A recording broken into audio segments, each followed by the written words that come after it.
मुलुंडला आहे ना भाऊ वडापाव म्हणून एक फेमस वडापाववाला आहे, जिथे ना ही लाल कलरची चटणी मिळली जाते आणि त्यासोबत थोडा कांदा दिला जातो चॉप केलेला. आता तीच रेसिपी आपण थोडी हॅक करायचा प्रयत्न करतोय आणि बनवतोय. याआधी पण मी बनवली, पण आता जरा वेगळ्या नव्याने बनवायचा ट्राय करतोय. इथे मी वड्यांची रेसिपी देत नाहीये, कारण का ऑलरेडी वड्यांची रेसिपी मी बनवलेली आहे. पण इथे चुरा आपल्याला महत्त्वाचा आहे वड्यासोबतचा जो एक्स्ट्रा पडतो. आता कसं असतो मोठे-मोठे वडापाव स्टॉलवरती तो चुरा खूप सारा तयार होतो. आपल्याला तयार करावा लागेल. त्यासाठी तुम्ही एक्स्ट्रा चुरा सोडा त्याच्यामध्ये. आता लसूण घेतलं निसलेलं आणि इथे पावाचे तुकडे केलेत. तुम्ही ब्रेडचे किंवा पावाचे किंवा बटर पण घेतात काही लोकांनी.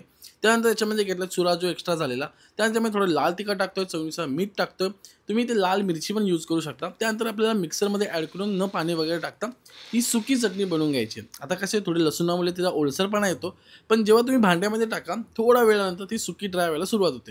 आता एकदम सिंपल आणि ही टेस्टी बनणारी ही रेसिपी एकदा नक्की ट्राय करून बघा. आणि तुम्ही जर मुलुंडमध्ये भाऊचा वडापाव खाल्ला असेल, तर मला कमेंट करून सांगा त्या वड्याची खासियत, त्या चटणीची खासियत काय आहे? आणि अजून कुठले फेमस वडापाव मुंबईमध्ये आहेत, ते पण सांगा. पुण्यातले पण सांगितले तरी चालतील. आपण त्याची रेसिपी ट्राय करायचा प्रयत्न करूया. आता कमेंट करा आणि सांगा. बाकी काय आहे तुमची मर्जी.